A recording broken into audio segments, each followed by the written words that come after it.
dhagaystayaal maansada oo keliya Soomaalidu iskuma halxiraaleyn jireen tiraabka qudhiisana way isku halxiraaleyn jireen wuxuu ahaa hab ay si aad u hirgeliyeen waxaana badanaa isugu halcelin jiray barbaarta iyo gashaantimaha macaanka noloshu oo markaa u laacayo xilliyada xidxodada ku jira guur iyo qoys ay yeeshaanna ku taamaya waayada aan ka hadlaynana gabar ma tahay guurku ma ahayn nin ma tahayna reer laguma dhisi jireen intii muddo ah ayaa la sheekaysan jiray samano dhowra ayaa la isbaran jiray si qoto dheer baa la isu ciridbaari jiray inta aanu hawraarsan oran labada qof mid waliba kan kale anshigiisa iyo dhaqankiisa ayuu hoos ugu gondadegi jiray iyaga oo is og bay haddana gugu hadda oo ku ballami jireen oo jiiraalku ha ina gudbo isku mudayn jireen marar badanna cayaarihii habeennimada la tuman jiray intay ku kulmaan ayay isweydaarsan jireen halxiraalayaal qofba uu garasho dheerida midka kale ku ogow isleeyahay inta aan si kaba dambaysa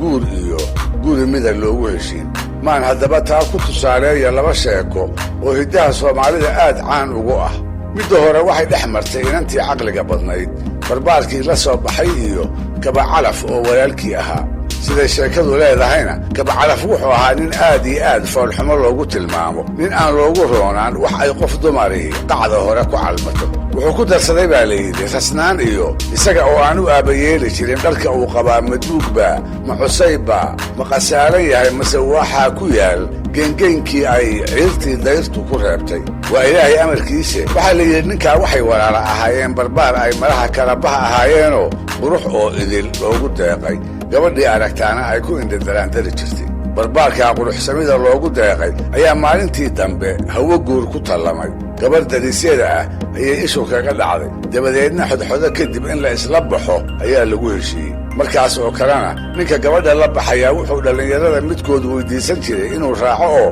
gabadha la bixiyo maantaana waxaa barbaarkaa waddada ugu wehel yeelay kaba calaf oo sidaan soo sheegay ay isaga walaala ahaayeen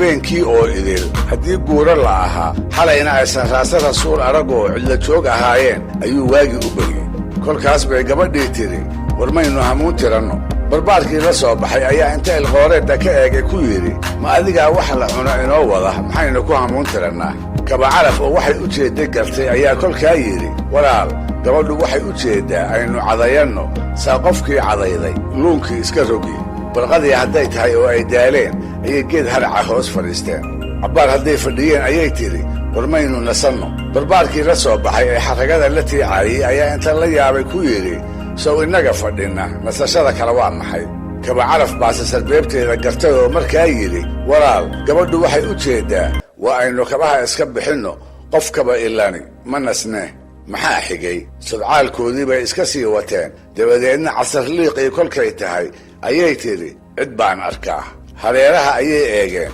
barbaarkii gabadha la soo baxayna waxba waa u muuqan waayeen ha yeeshee tanna kaba calaf baa gartay markaana yidhi walaal gabadhu waxay aragtay tuke meeshii shimbirkaas lagu arkana cid baa ka dhow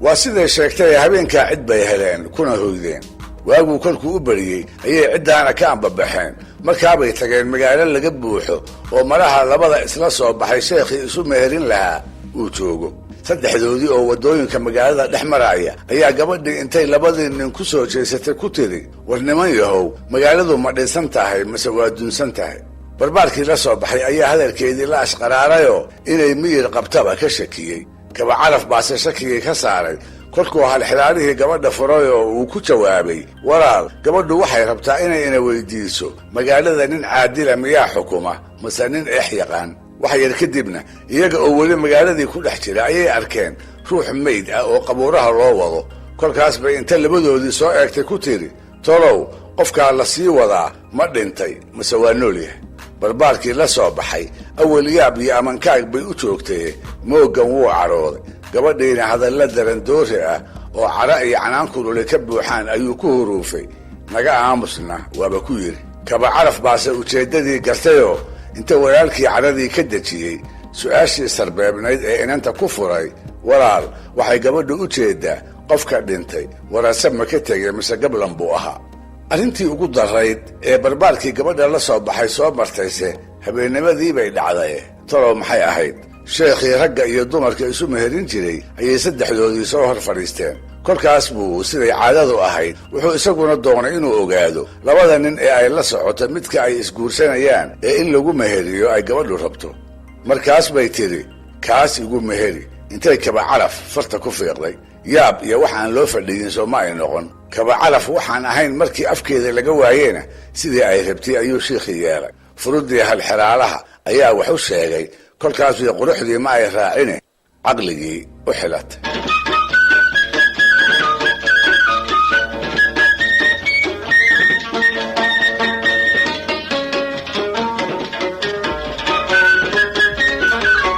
sheekada labaad iyaduna hiddaha soomaalida waa tu caan ku ah. waxay leedahay milga suugaaneedoo sare, si weynna waxaa uga muuqda tabihii ay dhallinyaradu isu halxilaalin jireen. waxaa la yidhi nin guurdoona ayaa reero meel deggan wuxuu ku arkooday 3 gabdhood oo gashaantima ah. waa walaalo qurux iyo bilic dumar lagu raacana way ka wada sinaayeen oo hooyadood baa ku dhashaye teebuusa kala baxaa. ninkii baa tala ku caddaatay. tilmaanta keliya ee uu hubay quruxda unbay ahayd. hase ahaatee waayadii hore soomaalidu quruxda oo keliya qofta dumara uguma xilan jirine arrimo kalena way ka eegi jireen. aw yuusuf cali xirsi aw yuusuf barre oo dhallinyaro reerahooda awaaninaya waa kii odhan jiray guduud looma raaco oo haween gabalba waacayne bidhaan gebi ka laalaada waa lagu gulaalmaaye isu gaadhay gabadhaa tiraa meelunbaa go'ane gaboodlayda gaashidii ku taal labada goonyoodba ay maradu geyngeyman tahay guuraan kala aado. sidaa darteedna isaga oo keligiisa intuu guur dib ka xumaada u bareeri lahaa wuxuu ninkii guurdoonka ahaa la tashaday rag ay xigaalo ahaayeen oo wada waaye arag ah. ragow gabdhaha teebaan guursadaa markuu ku yidhina waxay kula taliyeen bi'i waaye tan ugu caqliga roon u xilo oo iyada guurso. oo sidee baan ku garan ayuu weydiiyey. dabadeedna markay dareemeen inay tala ka wansiixsan tahay ayaa raggii qaarkood waxay ku tashadeen inay raacaanoo kala doorashada gabdhaha ka kaalmeeyaan.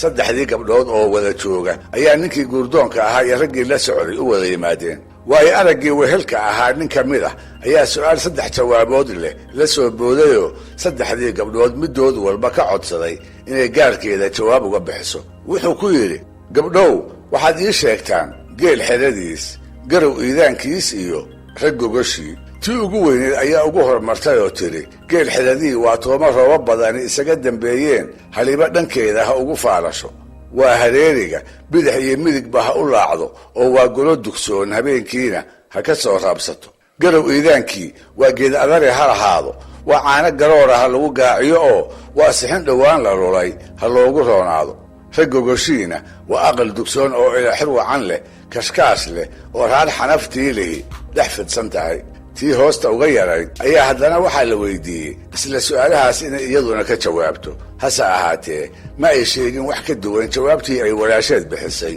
iyadii bayna ku raacday. tii ugu yarayd ayaa kolkaa codsatay in su'aalihii loogu celiyo. markii sidaa loo yeelayna waxay ku jawaabtay labadii ka horreeyey jawaabihii ka soo noqday wax ka duwan. waxay tidhi geel xeladii waa ciidan ilaaliya ha lahaado, garow iidaankiina waa gaaja ha kuwa hayso, rag gogoshiina waa nabad ha ku seexdo. su'aaluhu waxay ahaayeen halxiraale, waxaana furtay 3 hablood tii ugu yarayd oo dabadeed loo qaatay inay saddexdooda ugu garaad iyo garasho badnayd. markaas baa ninkii guurdoonka ahaa waxay kula taliyeen ilaan caqli baa la shinsadaaye iyada xaggeeda inuu u xagliyo, qaalmihii uu yaradka uga bixin lahaa inuu geela ka soo sooco, iyadana uu oori ka yeesho. dhegaystayaal, barnaamijkii dhaqanka iyo hidduhu maanta halka dhegaystayaal sidaan filaayo barnaamijkan intiina ku taxanay inaad xusuusan tihiin dhowrkii toddobaad ee aynu soo dhaafnay waxaan si kooban idinkugu soo gudbiyey bogo ka mid ah taariikhda casrigaa iyo isbeddeladii xagga fakarka ee bulshaweynta soomaalidu ay soo martay. mase ahayn casharo aan kutubta taariikhda idinkaga soo guuriye waxay ahaayeen qaar aan ka soo xigtay qaybo ka mid ah suugaantii xilliyadaa la curiyey gaar ahaan maanse masraxeed diyaalaha u naxariistee uu cismaan yuusuf ku diiwaaniyey ismaandhaafkii qaybaha ummadda waayadaa ka dhex aloosnaa maantana waa maanse masraxeed kale oo cismaan yuusuf uu ku muujinayo aragtidii ragga iyo dumarka soomaalidu midba uu kan kale ka qabay gaar ahaan xilliyadaas uu gabayadiisa tirinaayo oo ku aadan bartamihii 1950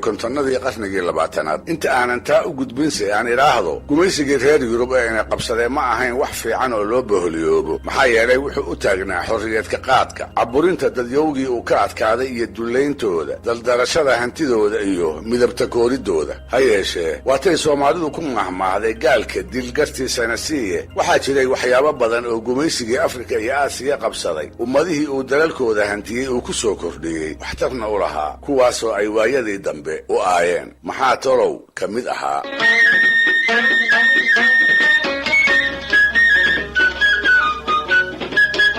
waxaan uga gol leeyahay gumaysila dhaqankii iyo halgankii ay u soo gashay gobonnimadeeda iyo midnimada dhulkeeda waxay soomaalidu ka heshay faa'iidooyin kale oo aan ahayn madax bannaanidii siyaasadeed ee ay gadaalkii ku guulaysatay waa markii hore wuxuu halgankaasi isu keenay qabaa'ilkii soomaalida ee waayadaas ka hor midba uu gaarkiisa u noolaa tala midaysan oo ka dhaxaysana aan abid yeelan waa marka labaade waxaa abuurmay magaalooyin cusub taasoo sabab u noqotay in reer miyi badani uu reer magaal noqdo gaar ahaan wixii ka dambeeyey dagaalkii uu talyaanigu xabashida ku qaaday kuna qabsaday 1936 waa marka saddexaade wuxuu gumaysigu dalka ka hirgeliyey dugsiyo waxbarashada asaasiga ah ku saabsan iyaga oo weliba si gaar ah xamar uga furay kuwa laga baran jiray mabaadi'da culunta badda beeraha ganacsiga iyo farsamada taasina inkastoo ay ahayd waxbarasho kooban oo manhaj wadani ah aan ku dhisnayn haddana waxay indhaha u furtay markii dambe dhallinyaradii hoggaanka dalka qabatay maaraynta laamihii dowladda kuwii saraakiisha gumaysiga kala wareegay waa marka afraade gumaysigii iyo halgankii looga hor yimidba waxay si muuqata wax uga dooriyeen qayb ballaaran oo bulshada ka mid ah taasoo ah haweenka soomaaliyeed meekhaankii ay ummadda ku dhex lahaayeen ayaa si degdega sare ugu kacay waxayna iyaga oo mudan soo garab joogsadeen raggii dhaaxba yasi jiray ee carruurta raadka weyn ku sheegi jiray raggii u arki jiray inay yihiin xaas iyo maato ay tahay inay guryaha ku ekaadaan nimankii ku mahmaahi jiray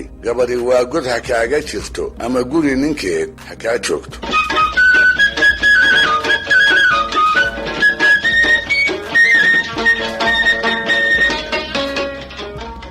hase ahaatee barnaamijyadii hore qaarkood sidaan ku soo xusay waxaa jiray waxaas oo isbeddela soomaali badan oo aan u riyaaqine ka shakiday waxaana ugu daraa raggii qaadan kari waayey inay iyaga la soo sinmaan inay dumarku u hawoodaan arrintaas oo dooddeedu ay dalka ka taagnayd ayuu cismaan yuusuf ka tiriyey maanse masraxeed uu ku wada hadalsiiyey cadar oo jiraysa dumarkii ilbaxay iyo maxamed ninuu u bixiyey oo reer magaal iyo reer miyiba noqon kara asii diidan meekhaankii haweenka u kordhay markii ay siyaasaddii iyo waxbarashadiiba ka dhex muuqdeen waxay cadartixdeeda ku dhaliilaysaa ragga oo khilaaf siyaasadeed soo dhex galay iyada oo aan weli gobonnimadiiba la helin waxay ku dhaliilaysaa wahsi iyo makhaayada fadhiisad waxay daafacaysaa shaqooyinka dowladda ee ay dumarku doontaan iyada oo islamarkaana ka mahad sheeganaysa nimanka xafiisyada fadhiya ee iyada iyo waalkeed ay irdahoodu u furan yihiin ugu dambaystana iyada oo ku kajamaysa ayay maxamed uga tacsiyaynaysaa wakhtiga wareegaya iyaga haweenkaa u samaaday raggana intuu nuxuusiyey weydnimo iyo daranbaabisad uga dhigay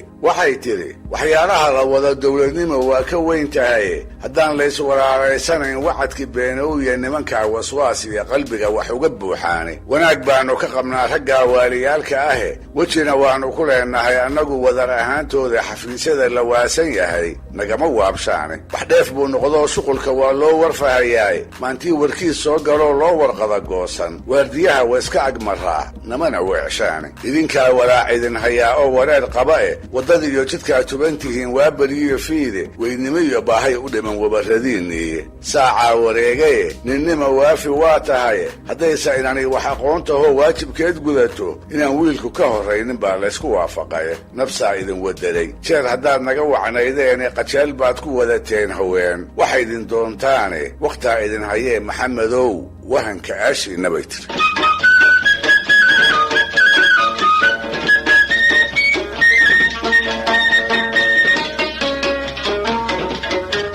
maxamed baa kolkaa jawaabay. wuxuu soo qaaday doodii waayahaas uu ragga qaar ku celcelin jiray ee ahayd waa la lugoynayaaye maamul dawladeed waxba dumar kama geli karaan. wuxuu kaloo su'aal ka keenayaa xafiisyada ay cadar ka mahad sheeganayso ee iyaga hablaha ah sida fudud loogu ogol yahay, ragguna uu geli kari la'yahay, taasoo uu ku tilmaamay inay tahay arrin mudan in laga wiswiso afkana laga maroojiyo. wuxuu yidhi libaaxaba wahsaa qaban hadduu waayo dhuunigae inkastuu waxtar ahaa kolkuu weyd la kici waayo waraabihiiyo way iska hor wadaan weerka gaabaniye. idinkana wakhtigu weydin hoday wadar ahaantiine in wareer ku dhacay loo maleey weliba qaarkiine waalaad ka doorteen xilkaad weheshanayseene waxba kama gashaan dawladnimo wadina maysaane waayaha kan hawshale rag ba idiin wakiilo ahe waa idinka waayeeshan yahay wiilka noo yariye wejigaad hesheen iyo xurmada la idin weyneeyey xafiisyada aad waram leedihiin in annagu weynay wanaag kuma jiree waa umuur laga waswaasaaye wiyeelkiiyo xareedda lo'dana laga waraabshaaye wabay ka cukanaatiyo hadday waraha soo nuugto inay waa ku qadibay kolkay wabaxda moodaaye. idinkuna wax yara baad u fiili xaajo waafiyahe hadba meel aan idin waafaqayn ha isku waabinae wax walbana u fiirsada adduun war uma haysaana.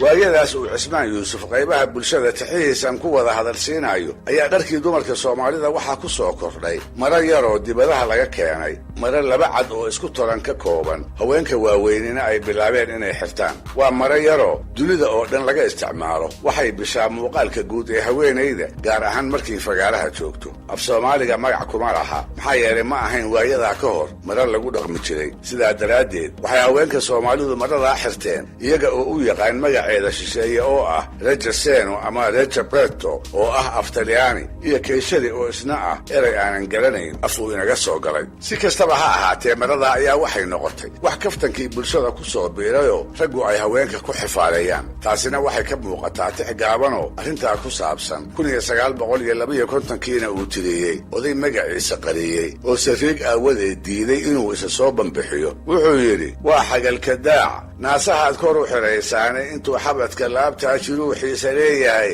xumaayoo ka soo durug halkuu ku xarragaysnaaye hadduu xooran yahay gacanta waa kala xishoonnaaye xoog kuma dhinnee yaan la xadin xubinta naafowday buuri. muddo hadday tixdaasi tirsanayd lana waayey qof dumar ah oo ka jawaabta ayaa waxaa markii dambe dibadda isa soo dhigtay allaha u naxariistay xaawo jibriil maxamed ciise oo ka tirsanayd hablihii firfircoonaa ee SYL isla markaasna tirinta buraambarka iyo gabaygu ay isugu mid u ahaayeen. intay dhiiratay ayay xaawo ku jawaabtay waa noo xarrago naasahan kor u xidhaynaaye xornimada hablihii haystay baa xeerkan soo rogaye markuu xabadka joogo iyo hadduu nabasta xaabaayo xubbi ninkii yaqaan naaska waa lagu xanteeyaaye oday xiisaloo waa arkaye lama xusuusteen xifaalada aad sheegteen afkan kala xishoonnaaye idinba xubinta waad leedihiin xagalka daacaahe xaq miyaad ku hadasheen ragow waadna xabateenabay.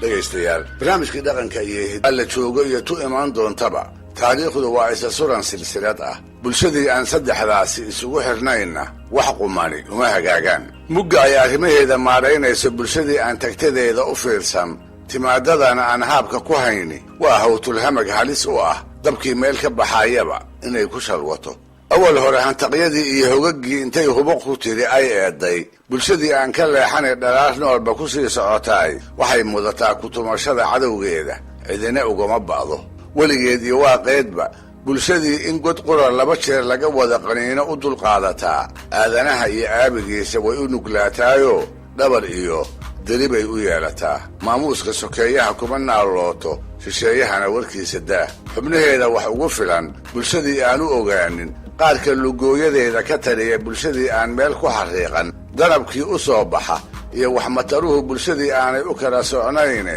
ay sooran u noqdaan haddii aanay isdaba qaban waa tu haadaan ka sii hoobanaysee wax u sheegeeda yaan afku kugu daalin. waase hadaloo lama daayee bal aan maantana diiwaanka taariikhda casriga ah ee soomaaliyeed intaan dib ugu noqdo idinka soo min guuriyo bogogeeda xanuunka badan midkood kolka hore saan idhaahdo qof inaga mid ahay qof kale oo wax u galay siduu uga abaaldhici karo ayuu mid kalena ummaddiisa abaalkeeda u doorin karaa ummadda lafteeduna ay xubnaheeda qaarkood abaalkooda u gadi kartaa wadajirkeedana waxay ummaddu ruuxa abaalkiisa bi'isaa kolka intuu wax wanaagsan u horseedo ay ka duudsido ee markuu habsado dandarooyinka waayaha iyo isaga ay isaga dhex baxdo.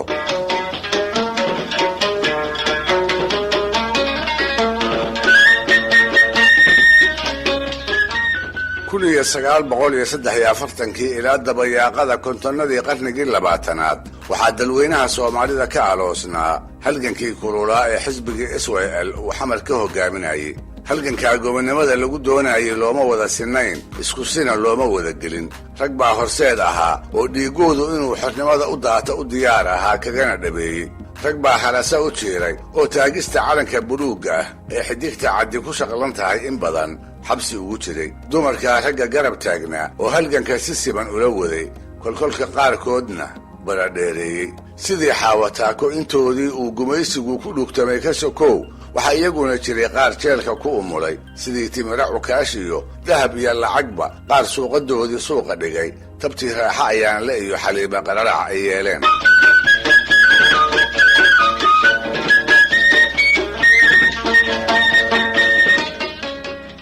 hawkarkii ay dadkaasi u bareereen baa calanka lagu helay hadiyad kumuu imaan, sidii cabdulaahi suldaantime cadde gabayadiisa midkood uu ku sheegay. su-aashuse waxay tahay 1960kii hanashadii gobonnimada kadib dadkaas intii dhimatay iyo intii halganka ka noolaatay ma la xaaleeyeyoo midhaha xornimadii ay dhaliyeen ma la dareensiiyey? jawaabtu waa maya. aniguna iskama lihiye waxay allaha u naxariistay ka timid cali xuseen xirsi oo ahaa xisbigii gobonnimo doonka hogaaminayay, gabyaagii mikrofoonka u ahaa. taas ka sokowna wuxuu kaloo ugu cadcaddaa howlwadeennadii horseedka loo yiqiin ee howlaha adadag ee halista ah loo diri jiray. waxay ku tilmaami jireen isaga daraaddiis gabyaagii soomaali badani ay xarunta leegada ugu soo xarman jirtay. gobonnimadii kadib ayuu cali arkay xubnihii leegada raggii xabsiyada ku dandarayn jiray oo midhihii gobonnimada dhuundheer ku dhuuqaaya iyo haweenkii dadaalkooda calanka lagu keenay oo margiyo xarga u egi ay ka soo hareen. wuxuu arkay kuwii halganka ku soo murxay oo weli dhaawacyadii cadowgu gaarsiiye la ildaran dacdaranan la liita. wuxuu arkay qabyaaladii oo xishoodlii wax loogu qaybsanayo iyo ummaddii shalay isku duubnayd oo iniba ay dhinac u baxday. wuxuu arkay xaliima qararac oo sidaan soo sheegay ku jirtay wixii ay hanti lahaayeen dumarkii xisbiga u huray ee xaruntoodii hore markii laga saaray eelgaab midda cusub uga gaday. wuxuuse aad u gubtahanyooday, aadna u walbahaaray maantuu arkay xaliima qararac oo cudur geesaha u dhigay, dabadeedna sidii dhurwaaya ka jabay aan dibba loo eegine laga wada dhaqaaqay. waa xaliimadii gabayadiisa midkood uu ugu calaacalay markuu lahaa doorkii dhoweyd qararacdii cudurku daaduunshay ee duunyadeedii hurtayaan dhiganin diinaarna ee dowga shalay jiiftay baan oohin dubsaday.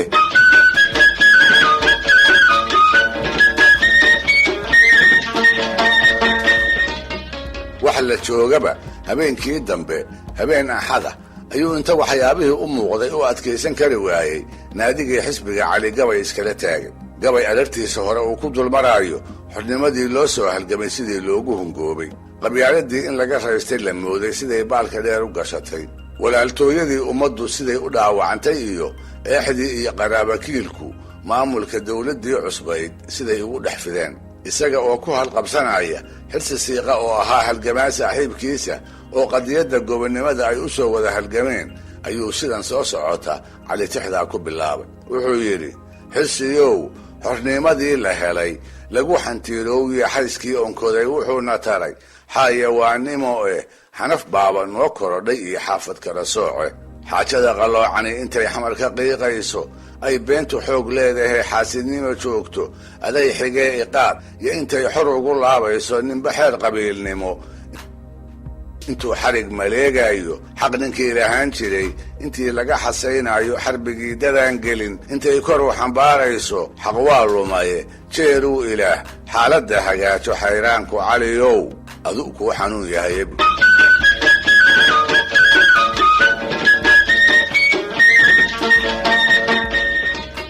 markaabuu qayb dhexe oo gabayga ka mida wuxuu inoogu sheegayaa arxandarrada waayihii uu haystay uu gumaysigu dadka iyo dalka ku maamuli jiray. wuxuu si kooban inoo barayaa taariikhda halgankii uu goobjoogga u ahaa iyo goobihii dhiigga badani ku daatay ee isaguba uu u soo joogay, gaar ahaan goobihii dhagaxtuur iyo ha noolaato ee 1948 iyo 49 xamar ku dhex maray leegada iyo dadkeedii oo dhinaca iyo talyaani iyo soomaalidii u askarayn jirtay oo dhinaca kale ah. meel kale ayuu haddana si muruga leh wuxuu gabyaagu inoogu muujinayaa sidii loo xooray halgamayaashii gobonnimada soo hooyey iyo axdigii leego sidii looga baxay, mabaadi'dii jeer soomaali isu keentayna looga jiciirtay. waxayse ugu darayd markuu arkay dilkii xaawataaka kuwii wax laga saarayey oo kuraastii xafiisyada saaxiibadoodii tegay kala wareegay iyo horseedkii xisbiga oo awaaraha buska leh saami looga dhigay. markaas buu ku calaacalay xurfad waxaan ka saaraba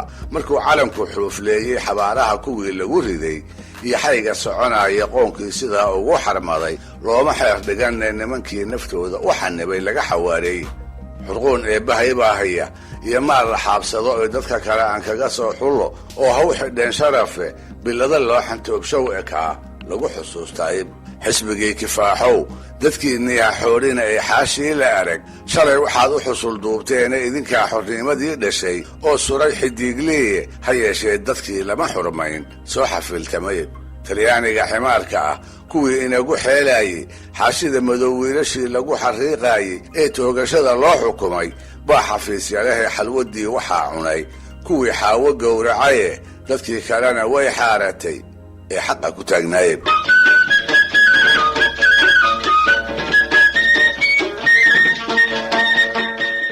3 sano ka hor markii uu cali gabaygaa tirinayey ayaa xisbigii leegada waxaa ka baxay rag iyo dumar fara badan oo uu calanka u siday nin ka mid ahaa asaasayaashii 13 ahaa ee awal horeba dhidibada u aasay. waa xaaji maxamed xuseen xaamude. gabyaagu isaga oo taana sabab uga dhigaya dadkii soo halgamay ee laga tegey isla markaana madaxdii xisbiga u caqli celinaya ayuu gabaygiisii wuxuu ku soo gebagabeeyey xamaasada dadkii kala gashay iyo xiixda dami weyday xayn waliba dirisyoon waxay uga xifaalootay xigaalnimo la duugay iyo waxaa xididka nooleeyey. xumaantaa waxaynagu jirrabay waa xaqiridiiye ina xamaye oo boobalii inaga xayraanye xabiibnimada waagii horiyo xarafkii aad sheegtay leegooy xisaab dib ugu noqo leysxasanadeeye haddii kale xagaayay ahayd waxaad ku xiiqdeena buud. maquus iyo qayladhaan baah ma waran iyo walbahaar baah ma garwaaqsi xanuun badan baah. waa intaasoo idi leh dhegaystayaal barnaamijkii dhaqanka.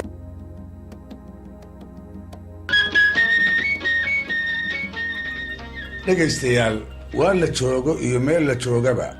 jacaylku waa dareen si qoto dheer ugu samaysan abuurta noolaha inta la og yahay.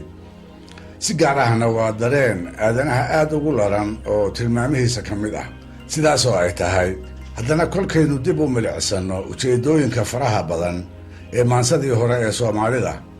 waxaa inoo soo baxaya ujeeddada jacaylku inay ku jirto kuwa ugu tirada yar. taasi waa runbiya kama dhibcaan ah oo lafagurayaasha suugaanteennu ka murankeeda ay waa horeba ka shiidaad baxeen. waxayse su'aashu tahay maxaa loo aanayn karaa? aragtidayda sababtu waxay la xidhiirtaa habkii nololeed ee ka jiray geyigii ay soomaalidu ku dhaqan jirtay iyo dabeecadaha raggii soomaaliyeed ee xooloraacatada ahaa uu geyigaasi ku tallaalay. wuxuu ahaa geyi dhibaato iyo shiddo badan, geyi aan nasasho laga aqoon oo halgankii ay jiritaankooda ugu jireen aanu kala go' lahaan jirin. colaadda iyo cabsida ayaa joogto ahaa. haddii habeendumo iyo haddii waaberiyo goor walbaba raggu rikaabku joog unbuu ahaa. wuxuu ahaa xilli ay si ba'an xoolaha u kala qaadi jireen. kolkaas bay u ahayd mar ay geel dhacayaan iyo mar ay dhicinayaan, mar ay ceel ku dirirayaan iyo mar ay carshin kala riixanayaan, mar ay geedka shir ku garramayaan iyo meelo ay saymo roobaad ku hooreen mar ay geeddi u yihiin. haddaba ninkii soomaaliyeed ee geyiga sidaasee muddada dheer ku dhaqnaa wuxuu ka dhaxlay dabeecado ilaa maantaba ay bulshada in badani kala socdaan. waxaa dabeecadahaas ka mid ah ninku inuu adaday ku tilmaanaado iyo dareemadiisa qof ahaaneed inuu qarsado oo waxa laabtiisa ka guuxaaya dadka kale aysan si fudud uga ogaan. jiljareeca iyo dabacsanaantu waxay ahaayeen wax ninkii lagu arko lagu daraabo dhifna waxaa ahayd saygu haweenayda u dhaxda inuu magaceeda ugu yeero ama meel laga arkaayo uu ku salaamo ama uu ku yidhaahdo waan ku jeclahay ha la weheliyo ama labadooda oo keliya ha ahaadeen sidoo kale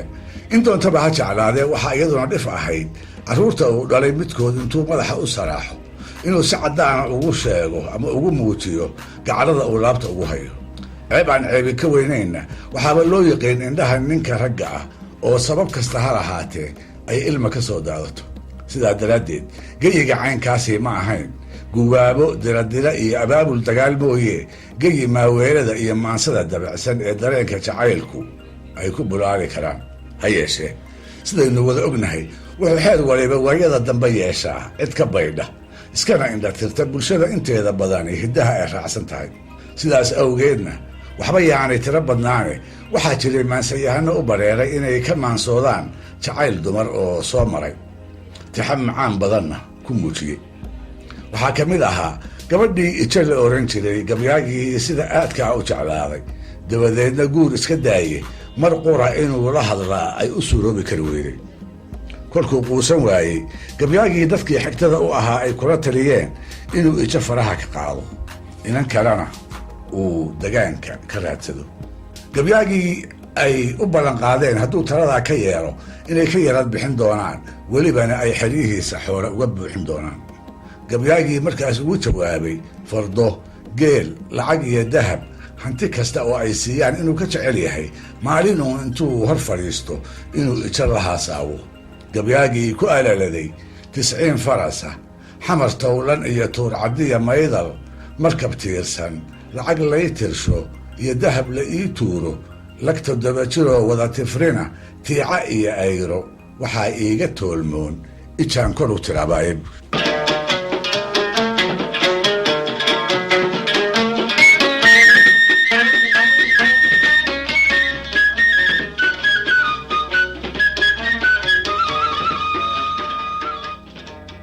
mansiyahanadii soomaaliyeed ee qarnigii 19aad hana qaaday waxaa ku jiray nin jacaylkii la soo gudboonaaday aan qarsane mar walba ku dheeraysan jiray meel walbana ka sheegi jiray waxaan u jeedaa mansiyahankii weerar bulxan la oran jiray ee ay walaalaha ahaayeen gabyaagii murtida badnaa ee isagana qabaan bulxan lagu magacaabi jiray wuxuu weerar xodxotay gabarh mulaaxa la yidhaahdo oo bilcisimadeedii lala ashqaraaray naagnimo ku darsatay reer qarannimo sheegtayna ka soo jeeday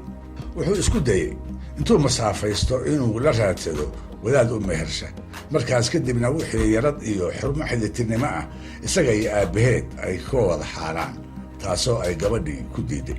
dabadeed gabayo aad u fara badan aadna u taya sarreeya oo suugaanta soomaalida ee jacaylka iyo xodxodada meel sare kaga jira ayuu weerar mulaaxa ku afuufay waagii bariye iyo qorraxdii dhacdaba tix cusub oo quruxdeeda iyo qiimigeeda tilmaamaysa ayay socotadu u keentaa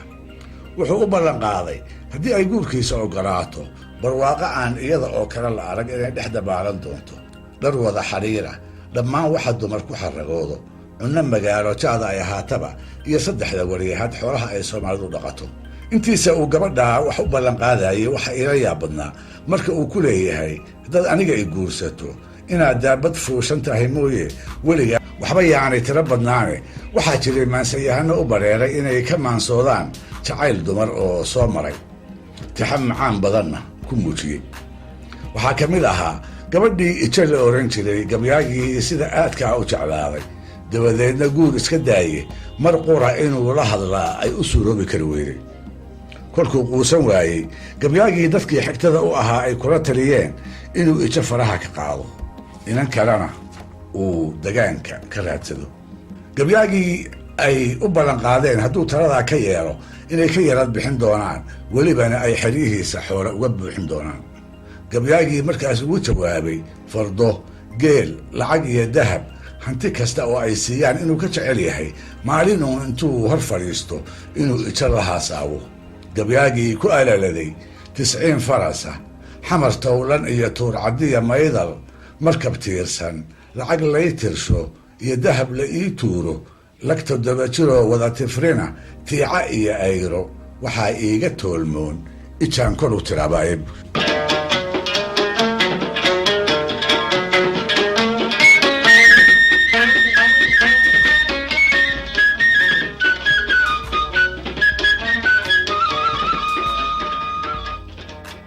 maansiyahanadii Soomaaliyeed ee qarnigii 19aad hana qaaday waxaa ku jiray nin jacaylkii la soo gudboonaaday aan qarsane mar walba ku dheeraysan jiray meel walbana ka sheegi jiray. waxaan u jeedaa maansiyahankii Weerar Bulxan la oran jiray ee ay walaalaha ahaayeen gabyaagii murtida badnaa ee isagana Qabaan Bulxan lagu magacaabi jiray. wuxuu weerar xodxotay gabar mulaaxa la yiraahdo oo bilcisimadeedii lala ashqalaalay naagnimo ku darsatay reer qarannimo sheegtayna ka soo jeeday.